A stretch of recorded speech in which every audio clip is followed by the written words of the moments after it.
NFC North. Entering his 11th season, Matthew Stafford has only 1 Pro Bowl appearance, 3 playoff appearances, 0 division titles, and 0 playoff victories. Wide receiver Golden Tate, though, says Stafford is the best QB he has ever played with.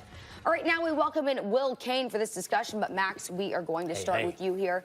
Is Matthew Stafford overrated or underrated? He's overrated. I understand, like, say, well, how is he rated is the first thing you have to, but he's overrated. He's a good quarterback, but he's overrated. So how do we define overrated and underrated and all this stuff? Well, let's look where he was drafted and what the expectations are for someone like that. He was drafted in the first round as the first overall pick. He's the #1 pick in the draft. He's played in the league now 11 seasons. And then the rest of my argument sounds very much like your read, Charlie. Like, okay, you're the #1 overall pick. What have you done? Well, how many times have you won the division? 0. Okay, how many times have you won a playoff game? 0. Well, surely that must be the product of the fact that you don't have enough good players around you. Have you ever been to a Pro Bowl? 1 as an alternate? 1 as an alternate. How are you paid? As though you're maybe the best quarterback in football, as one of the top 2 or 3 or 4 quarterbacks in the game. So it's not that he's not good, it's that those indicators, and by the way, we've always had top 5 arm talent in the NFL. Right. So it appears to me that, like, your argument seemed to me like one that would be from somebody who is not on a show like this. Like, the requirement for us on a show like this is to go a little deeper and not just look at, like, those top-line numbers. If you watch him play, he's a very, very good quarterback. I'm not saying that he's Hall of Fame, and you mentioned that he was a #1 overall pick. I agree that he's underachieved for #1 overall pick, but the expectations change. The ratings change. So he may be underrated, or excuse me, he may be overrated for a #1 overall pick, but the expectations have changed. And Since the expectations for him, they went down because they haven't been very good. Since when? Since when have they changed? I'm not going to put an exact date on it, but the expectations have changed. I'm surprised about an argument on a show like this. Dominique, when did they change? Because he's paid as though he's the best quarterback in football. What difference does it make when it changed? The point is, you need context. And we're supposed to understand that he's been dropped into a situation that is not great. You're going to say the Lions have been a historically great franchise? They've won double-digit games. That's the type of context. Go ahead, Will.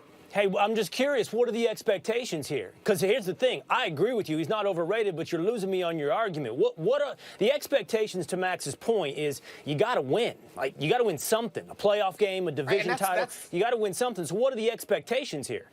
No, that's the argument. That's the type of stuff that I'm talking about, where it comes out. You guys are smart enough to know that wins and losses are not determined by one position. Let's look at it. So if you're going to argue that he's not good because, or he's overrated because they haven't won a Super Bowl or they haven't won enough games, I think is an oversimplification. Okay, hold on, Max. I'm asking you. I'm trying to pin him down on when. No, but I disagree with you. I'm with Dominique on this. I do not think Matt Stafford is overrated, but I acknowledge that you have a very compelling argument when you can boil it down to wins and losses, because over a decade, Matt Stafford has given you very little of it. But right now, if you're asking me, which quarterbacks can you have from the NFC North? I'd pick Matt Stafford second. It's Aaron Rodgers, then Stafford, then Cousins, then Trubisky. If you're asking me which quarterbacks in that division have the most questions about them, I think actually Stafford has the least. We know who he is, and I believe you can win with him. We need to see, can Aaron Rodgers play with his new coach? We need to see, can the Bears actually win with Trubisky? And we need to see if Kirk Cousins can push the Vikings over the hump. But I know that Stafford has a cannon for an arm. I know he's going to have a 2-to-1 touchdown interception ratio, roughly, probably better than that. And I believe, here's the thing, Max, he reminds me, and hear it slowly now, he reminds me in a way of Tony Romo. Not as good as Romo, but if he were put in the right offense, an offense that relied on the running game and had Matt Stafford play within the confines of a somewhat conservative offense, I think Stafford is absolutely a quarterback you can win with.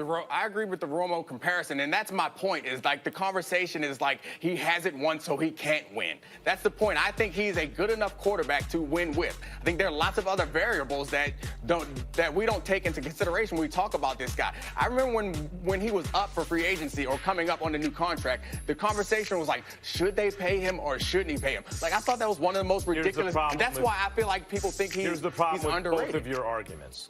You're both arguing that he's a good quarterback. I agree with that. You're both arguing that you rate him properly. Okay. But now we have to look at the objective ways in which he has been rated in order to establish whether he's over or under or rated just right. You're the #1 overall pick in the draft. You have one of the richest contracts in NFL history that was signed not that long ago. And you've been to 3 playoff games, which means you've had a team around you good. Well, maybe he led them there. Well, fine. But they were good enough to get there, and you have yet to win a single one, and you played over a decade in the league. So it seems to me that the world is rating Matthew Stafford as a better quarterback than he's actually producing. Is Matthew Stafford a franchise quarterback? Is he a franchise quarterback? Obviously. I would say yes, he's a franchise quarterback.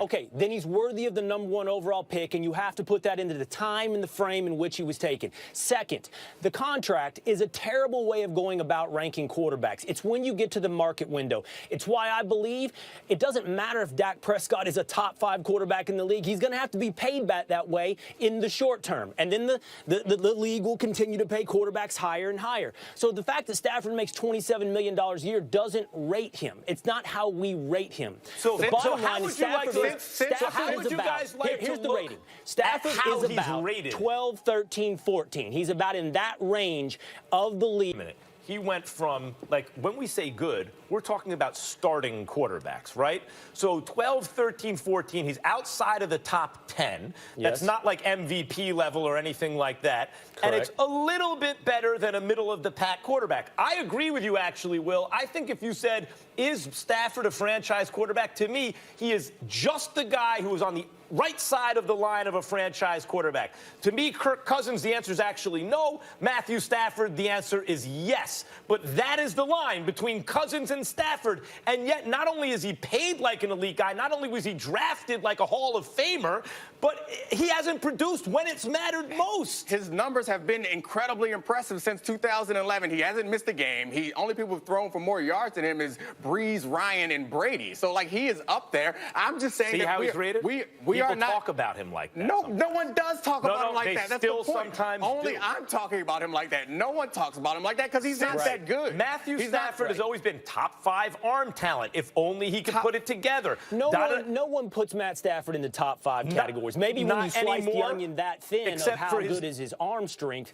but nobody puts him there. He's hovering between 10 and 15, as we just said. And I truly believe this. I 100% believe you can win it all with Matt Stafford. I believe Darrell Bevell coming over from Seattle is going to be interesting. I think Kerryon Johnson is going to be interesting. Can you have a more conservative offense now where Matthew Stafford doesn't take the sacks and throw the interceptions that have been the downfall of his reputation? I think that it is not impossible that you're right, Will, but the jury is out on that question. He is the #1 overall draft pick who had, at the time, the richest contract in NFL history. It was signed relatively recently. It's still among the richest in history, most guaranteed money, most per annum, et cetera, dollars.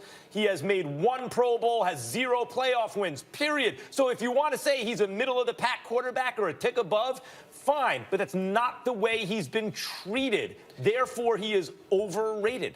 I agree with you. Go ahead, Dominic. It's not about the way he's been treated. I think you keep not the way you rate him. You keep bringing up these things that I think are unfair to say that's his expectation. To Will's point earlier, the draft is about who's available at that time and who needs what. Just because you're the #1 overall draft pick doesn't mean you're going to be a future Hall of Famer. Doesn't mean that you're going to be a great quarterback. And the contract the contract situation is about when you go to the market and about what else is available. So I think that he has a lot more leverage. A lot of players get paid like elite players. You brought up Kirk Cousins, who you said you don't think is a franchise quarterback. He got a huge deal because he was available at the right time. Case Keenum. So the point I'm making is those things aren't a fair way to evaluate. Because Max, the strongest point that you make is why I started with sounding like I was agreeing with you is the winning. It's 0-3 in playoff games. It's no division titles. And here's the thing. I do believe Matt Stafford is going to have to check those boxes before this is said and done, as they're going to get done in the short term. Matt Patricia has one hell of a job ahead of him, but I do believe that Matt Stafford is the man for that job. All right, well, a little disagreement here whether or not he is underrated or overrated. Matthew Stafford in the top 30 all-time in completions, pass yards, and touchdown passes. He's ahead of Steve Young, Terry Bradshaw, Terry Bradshaw and New era. Kurt Those Warner stats have in changed. Oh, career now you touchdowns. care about But context. look, All of us look, now on care about the other context. hand, you heard me rattle off those stats at the beginning of the show, so there's many different ways to look at this conversation. All right, Will, thank you so much for joining us. Good to see you. Guys. All right, coming up next on First Take, what is one GM saying about Kawhi's